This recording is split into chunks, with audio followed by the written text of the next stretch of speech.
Y para eso hemos invitado al doctor Miguel Arias, ex juez de garantías penales, abogado en libre ejercicio. Dicho sea de paso, recordemos que fue víctima de manipulaciones también de un gobierno y del Consejo de la Judicatura. Se le separó por un error inexcusable, que era la etiqueta y el argumento de fondo en esos tiempos. Doctor Arias, bienvenido. Quisiéramos su visión sobre el estado de situación en el que se encuentra la justicia ecuatoriana y por la importancia de esta función del Estado en consecuencia del país. Buenos días, Gustavo. Un saludo cordial a los seguidores de Antena 1. Hace mucho tiempo, cuando ejercíamos la judicatura, tuvimos la oportunidad de formar parte de un conversatorio amplio para reestructurar con la esperanza que significaba una constitución que dé importancia a principios básicos en un sistema democrático.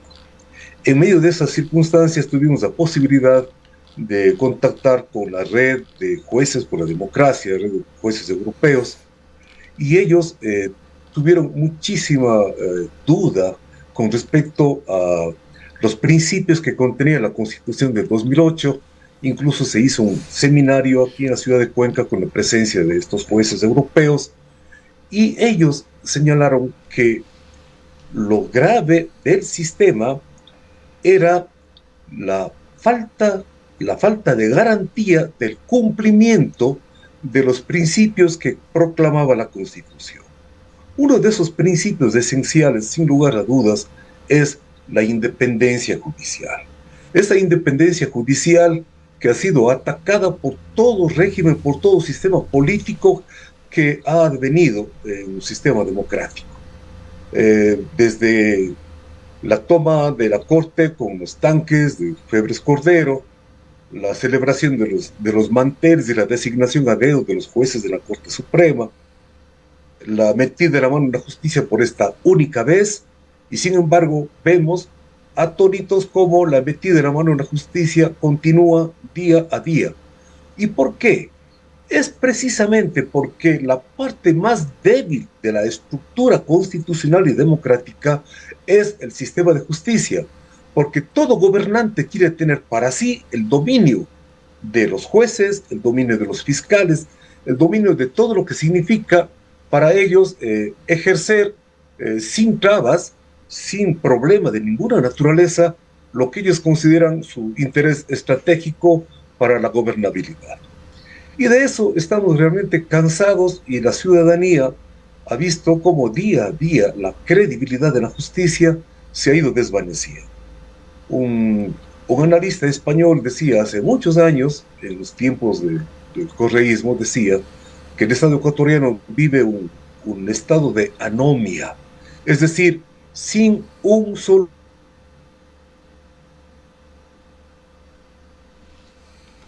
Tenemos un breve corte en la señal con el doctor Miguel Arias, con quien estamos tratando de diagnosticar el estado de situación de la justicia, enfocadas en la independencia judicial, la funcionalidad de la fiscalía, la relación del sistema con la lucha contra la delincuencia.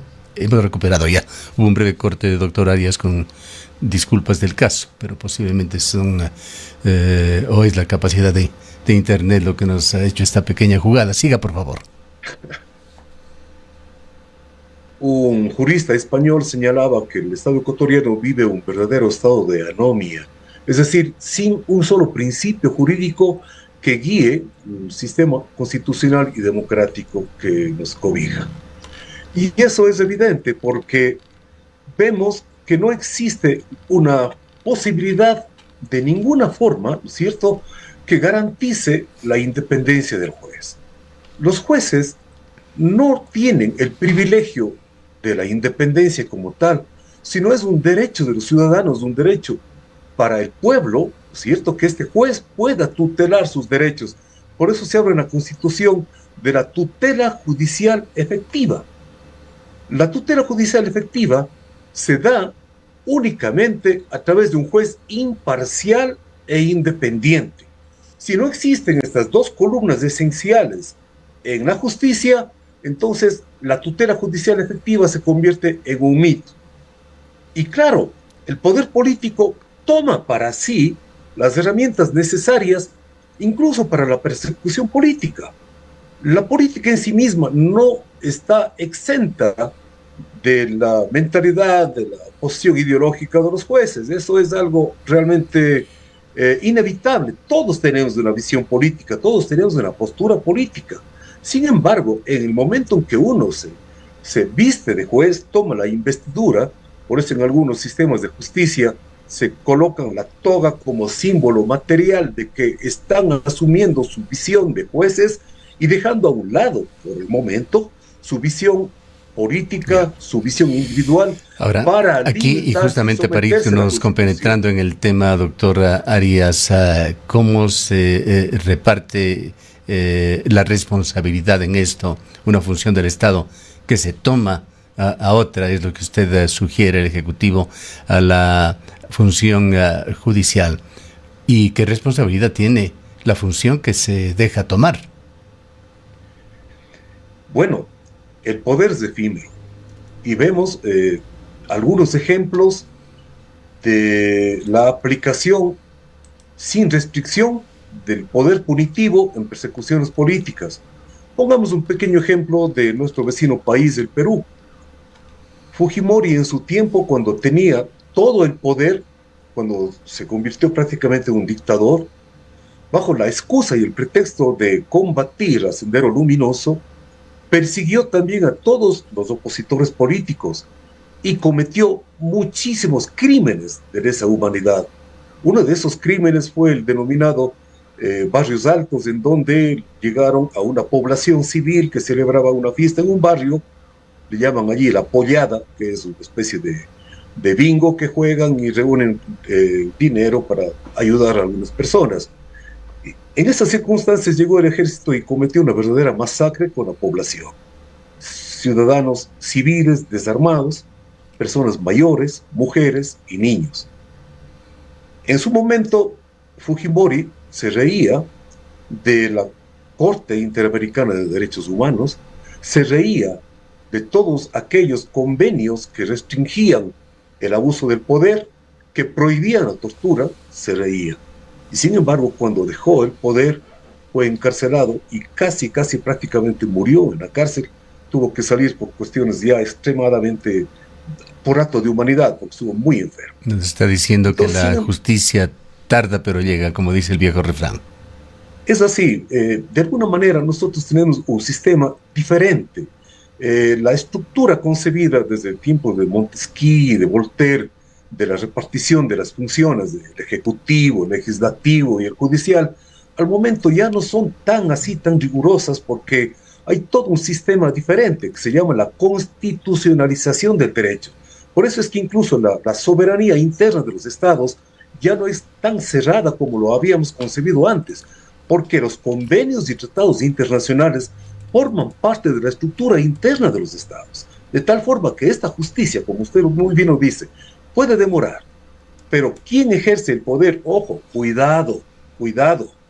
El poder punitivo significa eso, ¿no es cierto? Tiene en sus manos todo lo que significa la policía, la fiscalía, este rato, incluso con los militares, para activar y ejercer.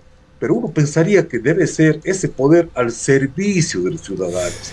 Quisiera, doctor Arias, para ir aterrizando un poco en cosas que han sucedido en el país últimamente, sabiendo que la Fiscalía es omnipresente en todas las provincias del país, entendemos que la Fiscalía tendrá una cantidad de actuaciones diarias, por lo que es imposible juzgar con objetividad qué hace la Fiscalía, qué hace bien, qué hace mal. Pues hay todo este universo que incluso pasa inadvertido para muchos operadores de justicia y por supuesto para los medios de comunicación. Pero hay casos emblemáticos que exponen a la Fiscalía del Estado, y aquí quisiera preguntarle a usted, en este marco de constitucionalidad del derecho del cual usted pone como premisa funciona la justicia en Ecuador, ¿cómo juzga las actuaciones de la Fiscalía? En estos casos emblemáticos, en abrir investigaciones contra políticos en funciones y opositores, esa agilidad, le preguntamos, ¿fortalece la institucionalidad o la expone a que la propia Fiscalía sea vista como un actor político? En esa constitucionalización del derecho, el juez debe cumplir principios. Y cuando no los cumple, entonces deviene lo que estamos advirtiendo. En la persecución punitiva, cuando hablamos de un proceso penal, el fiscal debe llevar al juez elementos sólidos para pedir medidas restrictivas de su libertad, para iniciar un proceso penal con la privación de libertad como tal.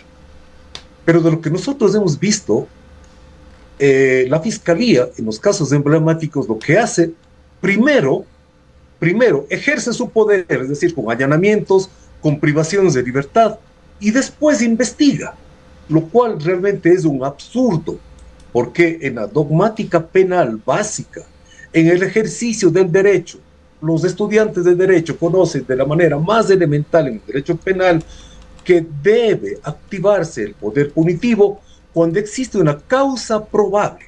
Hablemos de un allanamiento que es un derecho inalienable. El domicilio de todos los ecuatorianos no puede allanarse sino excepcionalmente. ¿Cuándo? Cuando existe una causa probable de que se está cometiendo un delito. Por ejemplo, la policía hace un seguimiento, observa que llegan los vehículos a un lugar determinado, pita, sale un individuo, toma contacto, inmediatamente el conductor del vehículo se va. Viene otro vehículo y repite la misma maniobra. La policía detiene al vehículo, a la persona que iba conduciendo el vehículo y encuentra que tiene una sustancia estupefaciente o sometida a fiscalización. Puede ser marihuana, cocaína, cualquier alucinógeno. Y en esas circunstancias, entonces la policía tiene, ¿no es cierto?, una causa probable de que en esa casa la persona que sale, ¿no es cierto?, se está cometiendo el delito de tráfico de sustancias estupefacientes. Con esos elementos acude ante el juez y le pide un allanamiento de domicilio. Y obviamente se hace el allanamiento y encuentra la sustancia estupefaciente. Ese es el camino correcto, con respeto al derecho. Pero aquí, perdóneme, los casos emblemáticos que usted señala, en el caso del alcalde de Guayaquil, nosotros hasta ahora, como ciudadanos, no como abogados ya, como ciudadanos simples, no conocemos cuáles son esos elementos sólidos que tenga la Fiscalía para privar de la libertad a una persona, a un ciudadano que ejerce además un cargo público de representación en una ciudad tan grande como es Guayaquil. Y aparte de ello, decimos en la constitucionalización del derecho, el principio básico es la presunción de inocencia. El Estado tiene que desvanecer esa presunción de inocencia. Todos somos inocentes mientras el Estado, con Fiscalía, no demuestre que somos culpables. Pero esta presunción de inocencia se ha borrado en todos los casos emblemáticos. Primero son culpables y, no sé, es que resulta indignante. Y no porque sea el alcalde de Guayaquil, porque nos demuestra que si eso se puede hacer con una persona que tiene un poder político, ¿qué esperamos los ciudadanos simples? ¿No? En cualquier momento estamos nosotros sometidos al ejercicio abusivo del poder para que nos encarcelen en la cárcel que les da la regalada gana, perdónenme la expresión, pero ¿cómo se le puede llevar a una persona cuya inocencia todavía se mantiene, cuyo estado de inocencia no ha sido desvanecido, se le mantiene, aparte de eso, en una cárcel sin tener acceso con su abogado en pleno proceso? Este rato estamos en un juicio. ¿Y cómo es posible que el procesado no pueda tener contacto con su abogado? Esto rompe el principio básico de la comunicación permanente de la defensa. El derecho de defensa no se ejerce solo teniendo un abogado. ¿Qué decir, doctor Arias, sobre ese otro tema sobre el cual usted ha sido un histórico defensor? El derecho de las personas a la presunción de inocencia. ¿Cómo se ha tratado, más allá exclusivamente del caso del alcalde de Guayaquil? ¿Cómo se está actuando en el país en este tema? Es muy grave, muy grave. Yo veo con mucha pena cómo los jueces realmente no garantizan, ¿no es cierto?, que la justicia sea esa, ¿no?, que tenga que ser rígida y dura cuando tenga que aplicarse a la persona que quebranta un ordenamiento jurídico. Pero aquí primero se detiene, se priva de la libertad, y luego se está ofreciendo disculpas porque, perdona, yo en mi ejercicio profesional permanentemente estoy con esta confrontación. Personas que son encarceladas a los 8, 9, 10, 2 años, recuperan su libertad porque no cometieron el delito. ¿Y el Estado qué les ofrece acá? ¿Cómo le devuelve su dignidad, su vida? ¿Cómo le devuelve a su familia, que incluso la pierde con la privación de la libertad? Lo que pasa es que no reparamos en que aparentemente, si vivimos en una sociedad realmente violenta, desde luego, que hay un crimen organizado que pone en zozobra a la sociedad, por supuesto que sí, pero eso garantiza la aplicación ilimitada del poder y de la violencia del Estado. Por ejemplo, los 4 niños de las Malvinas. ¿Se justifica una represión así, de esa manera, sin un indicio alguno? Niños fueron asesinados. ¿Por quién? Por el Estado, por la violencia del poder. Entonces, ¿de qué presunción de inocencia podemos nosotros hablar? ¿Qué podemos esperar los ciudadanos si los jueces no tutelan? Y esto es grave porque esta independencia del juez ha sido afectada duramente, por un lado, por el Consejo de la Judicatura. Hemos visto ya los casos emblemáticos de los directores del Consejo de la Judicatura que han presionado a los jueces. En mi caso personal también tuve una presión para que saque una sentencia como ellos querían. Justamente un punto clave, usted acaba de tocarlo, doctor Arias, que se va haciendo un secreto a voces. En Cuenca, los jueces, particularmente los jueces penales, están sometidos a presiones similares como las que se ha evidenciado y se ha denunciado en otras partes del país. Por supuesto, por supuesto. No solamente internamente, sino la presión externa es la más grave. Este rato, por ejemplo, cualquier persona que es privada de la libertad con estos mega operativos, o sea, quiero solo señalar realmente algo tan ridículo que está ocurriendo en nuestro sistema judicial. ¿Cómo es posible que una asambleísta esté formando parte de un equipo en un operativo policial? Perdónenme, ¿en dónde estamos? Formando parte de un operativo. La fiscalía es quien tiene que reunir los elementos para llevarlos al juez. Y si conoce que hay un lugar en donde se está cometiendo un delito, movilice a la policía, detenga a las personas con los elementos que hayan sido encontrados, ingréselos en cadena de custodia y luego con la prueba correspondiente serán juzgados. Pero esta presión externa a través de los medios de comunicación, por supuesto con excepciones, ustedes jamás han realizado ese tipo de intervenciones, pero hay medios amarillistas que presionan inmediatamente a los jueces, prácticamente ya obligándoles a imponer una sentencia condenatoria, cuando el rol del juez es tutelar la privación de libertad. A ver, veamos. En el caso del allanamiento, quisiera poner en el análisis, en el caso del allanamiento al alcalde de la ciudad de Cuenca, ¿qué elementos le presentaron al juez para pedir la orden de allanamiento? Es que un juez no puede ser capaz de analizar que no tiene elemento alguno para ordenar un allanamiento. Gustavo, estamos completamente vulnerables. Si es se ha hecho muy público el tema del alcalde de Cuenca por declaraciones de parte y parte. En pocas palabras, se justifica en su criterio que un juez haya decidido esa intervención. Me parece que fue el día miércoles. Es una infamia, Gustavo. En mi condición de juez, tenía cantidad de peticiones de órdenes de allanamientos, pero obviamente eran endebles porque no tenían lo que se denomina en la doctrina una causa probable.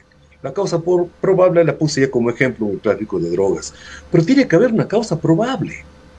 ¿Cuál es esa causa probable que se presentó por un supuesto enriquecimiento no justificado del alcalde de la ciudad de Cuenca? Un préstamo de sus familiares de $80,000 que a criterio de un asambleísta es absolutamente irregular, que se está normalizando el préstamo entre parientes. Perdónenme, si yo tengo posibilidades económicas y puedo apoyar a un miembro de mi familia, lo hago. Si a amigos también se los apoya, no se diga miembros de la familia. Creo que Cuenca, y en esto, doctor Arias, tiene o parte de esa buena imagen de Cuenca, justamente, es la sociedad familiar, el alto grado de solidaridad que existe entre las familias en Cuenca, y por eso, por lo general, se mantienen unidas. No observamos esa atomización, salvo casos realmente que no vienen al momento de comentarlos, que llevan a la gente a la emigración, pero así sea, luego de años las familias llegan a integrarse. Es parte de la sociedad cuencana esa solidaridad, esa unión familiar, la sociedad familiar como muchas veces le llaman. Desde luego, esa solidaridad se mantiene precisamente con la estructura de la sociedad que vivimos. Hay cosas que no se pueden justificar. Por ejemplo, mis suegros me obsequiaron el terreno en donde edifiqué mi casa. Y yo hasta ahora no puedo justificarles. ¿Cómo justifico?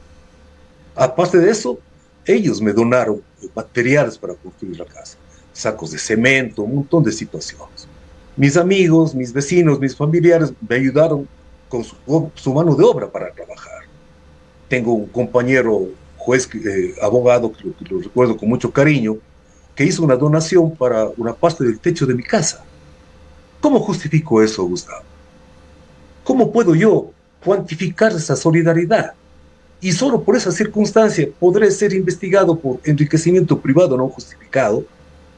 Es una infamia, Gustavo. Realmente estamos nosotros vulnerables. El poder político está cometiendo excesos, está ilimitando su poder, y eso trae consecuencias. Tarde o temprano tendrán que pagarlo, porque el juez que no tuteló en su debido momento los derechos fundamentales de una persona, sea quien sea, debe responder. En una demanda básica que se presenta ante la Corte Interamericana de Derechos Humanos, creo yo y estoy convencido que en el caso del alcalde de Guayaquil, en el caso del alcalde de Cuenca, en el caso de los 4 niños de las Malvinas, el Estado ecuatoriano deberá responder por delitos, porque son delitos también contra los derechos fundamentales. Saliéndonos, doctor Arias, del ámbito político, en Ecuador está en marcha esa guerra contra la delincuencia, es el eje transversal de las actividades del país. Basta hacer un resumen de los medios de comunicación, de la conversación en las redes sociales, de qué se ha hablado en esta semana. Le decía, más allá de los temas de injerencias de carácter político, ¿cómo está actuando el sistema judicial ecuatoriano? ¿Está haciéndolo con sinergia con esa lucha contra el narcotráfico tan pregonada desde el gobierno? Es evidente que no, es evidente que no. Realmente la sinergia debe partir, como decía, del respeto de los derechos fundamentales. Si no hay un respeto básico y mínimo, el sistema constitucional como tal se resquebraja. ¿Cómo podemos hablar de sinergia cuando, perdóneme, este rato hay no sé cuántas personas detenidas en los operativos que hacen los militares con la policía? Sí, hasta ayer el dato bordeaban las 300 personas. Estas 300 personas serían encontradas en medio de la comisión de un delito, o serán etiquetadas solamente como ocurrió ya en El Salvador con la represión de Bukele, de etiquetarles a miembros porque tienen sus tatuajes o porque viven en las zonas periféricas de, no sé, las zonas pobres. Entonces, ¿cuántas de estas personas privadas de la libertad realmente son miembros de las organizaciones delincuenciales? ¿Cuántas de estas personas detenidas, privadas de su libertad, encarceladas, humilladas, estigmatizadas, cortadas del pelo, amontonadas, sin acceso a nada, sin respeto a su dignidad humana? ¿Cuántas de esas personas realmente merecen estar privadas de su libertad? Entonces, cuando no hay transparencia, cuando no hay información, empieza la duda. ¿Cómo podemos nosotros confiar en un sistema de esta naturaleza? Lo que sí estamos viendo es que las ejecuciones extrajudiciales están rompiendo ya el principio básico del respeto a la vida. No nos olvidemos que el Ecuador ha suscrito un tratado internacional que prohíbe la aplicación de la pena de muerte y prohíbe la tortura. Sin embargo, nosotros vemos, no sé, estupefactos, cómo se bombardea a lugares en donde supuestamente se está cometiendo delitos, digamos minería ilegal, por ejemplo. Se envían explosivos, estén o no estén ciudadanos, personas allí. Se le está ejecutando. ¿Qué está haciendo el ejército ahora con la ayuda de Estados Unidos en el alta mar? bombardeando las lanchas que supuestamente estarían traficando droga.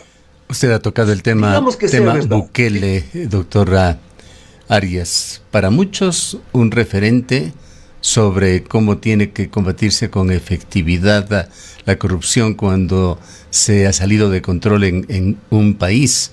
Pero Bukele no deja de tomar medida tras medida, como aquella de obligar a los niños a cortarse el pelo, y si no lo hacen así, a la entrada de su escuela le espera una persona, un peluquero con tijeras para raparlos. Acaba de tomar otra medida el presidente Bukele, de esas que generan polémicas a nivel regional y mundial.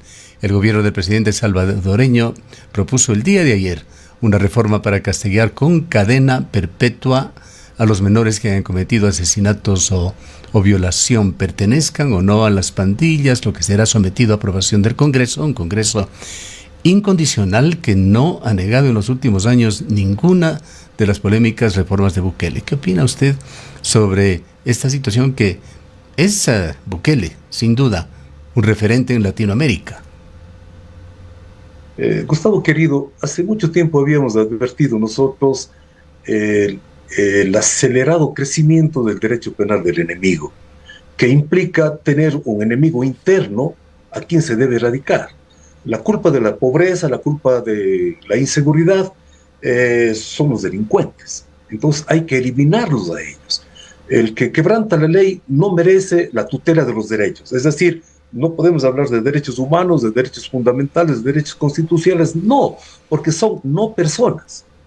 Para el derecho penal del enemigo, quienes ponen en zozobra a la sociedad no merecen ningún tratamiento de la sociedad. Entonces, lo que hace Bukele es revestirse precisamente de este pensamiento del derecho penal del enemigo y considerar que la guerra interna, ¿no es cierto?, debe realizarse no contra un enemigo externo, sino contra los miembros de las maras, contra los miembros de la delincuencia organizada, y ahora, claro, haciendo uso del populismo penal, quiere congraciarse con la población y de alguna manera pretender poner un freno a la utilización de las organizaciones delincuenciales de niños, de menores de edad, lo cual es verdad, es verdad. Hemos visto nosotros aquí en el país cómo las organizaciones delincuenciales utilizan a los niños. ¿Para qué? Para que trafiquen drogas, les entrenan para que se conviertan en sicarios, porque el poder punitivo no es tan represivo para los niños. Que esa realidad debe mejorar y cambiar, desde luego. Hay que debatir, hay que ver de qué forma se puede evitar la utilización de los niños en estos actos delincuenciales. Pero considerarlo a los actos de Bukele como un paradigma a seguir, como un ejemplo a seguir, como ya lo está haciendo aquí nuestro gobernante, construyendo una mega cárcel denominada del encuentro, no sé encuentro de qué será, ¿no es cierto?, prácticamente hablando de guerra interna, reprimiendo a todas las personas que considere integrantes de organizaciones delincuenciales, es el ejemplo a seguir, según él, para dar seguridad en el país.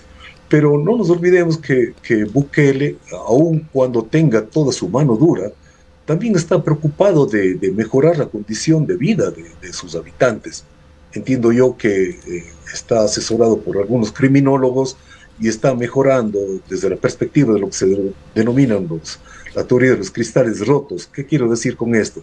Si vemos una población que está con sus viviendas en mal estado, ¿cierto?, y están con hacinamiento y se convierten en refugio de delincuentes, lo que proponen los criminólogos es que se mejore ese barrio. Comenzamos con apoyar la construcción de viviendas dignas, de buscar trabajo para los habitantes, las fábricas cercanas que antes se cuidaban de esas hordas delincuenciales, reciben mano de obra a estas personas, crean mano de trabajo para estas personas, y de tal forma que esos cristales rotos han cambiado la imagen, la autoestima de esa población ha mejorado. Eso es lo que en parte he visto yo que Bukele está haciendo en algunos barrios, en algunas poblaciones, pero evidentemente es un trabajo muy arduo, muy difícil, tratar de erradicar la delincuencia, la violencia delincuencial, Bien. solamente a través Volviendo de a la nuestra represión. ciudad y acercándonos ya al final de este diálogo, doctor Arias, ¿alguna observación o qué impresión le generó a usted el cambio de fiscal aquí en la provincia de La Suárez? Actuó en varias provincias. Yo creo que va en la línea de reforzar su sistema político, ¿no? Todos los regímenes de turno han cambiado a los fiscales para tener a su disponibilidad ese tipo de persecución política. No nos olvidemos que el poder punitivo se ejerce a través de los fiscales. Ellos tienen la exclusividad del ejercicio de la acción. De tal forma que no es conveniente para el poder político tener un fiscal imparcial, un fiscal independiente, un fiscal que sea firme, aplicador del derecho, sino quieren tener de su lado colaboradores de su visión, de su sistema. ¿Cuál es el pretexto ahora? Que la justicia merece, ¿no es cierto?, cambios porque los jueces y los fiscales no están colaborando para reprimir a las organizaciones delincuenciales.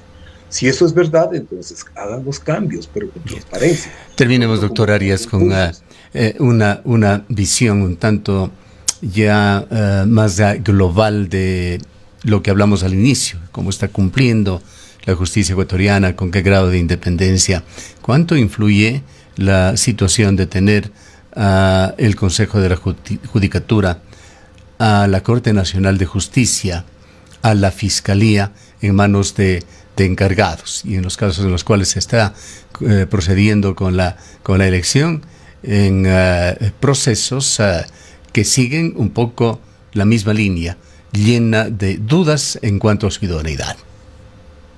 Se afecta gravemente la institucionalidad. No hay un referente, ¿no es cierto? La institucionalidad se ejerce a través de personas que se puedan identificar. Si este rato estamos con encargos y encargos y encargos y con concursos muy cuestionados, ¿qué salida tenemos? Nos queda ese sinsabor porque vemos que gobierno tras gobierno toma la justicia para sí y para perseguir a sus opositores. Claro, en parte sí está tratando de poner orden en la sociedad, de controlar la violencia delincuencial, es una obligación del Estado, pero también se está aprovechando de este sistema para perseguir a los opositores.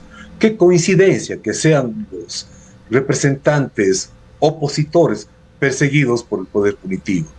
El de Guayaquil, el alcalde de Guayaquil, el alcalde de Cuenca, creo que vamos por el alcalde de Quito también, y tal vez prepárense otros más que ya vienen en la lista, ¿no? Entonces eso, sin lugar a dudas, desacredita el sistema de justicia, porque nadie habla, nadie se pone al frente de la institucionalidad. No hemos escuchado al presidente de la Corte Nacional de Justicia, por ejemplo, absolutamente nada. No hemos escuchado al fiscal referirse con respecto a la masacre de los 4 niños de Malvinas. ¿Por qué no lo hace? Porque está del lado del poder político, y eso es grave. La ciudadanía mira con estupor, estamos prácticamente en una anomia, no hay credibilidad en un sistema de justicia, no podemos sentirnos amparados y protegidos por los derechos fundamentales, porque jueces y fiscales están atados de sus manos. Y si no están atados de manos, por lo menos esa institucionalidad, al no haberse llenado las vacantes con concursos idóneos, ya refleja una grave crisis en el sistema. Gracias, doctor Arias, por habernos acompañado. Un placer, Gustavo, siempre. Buen día.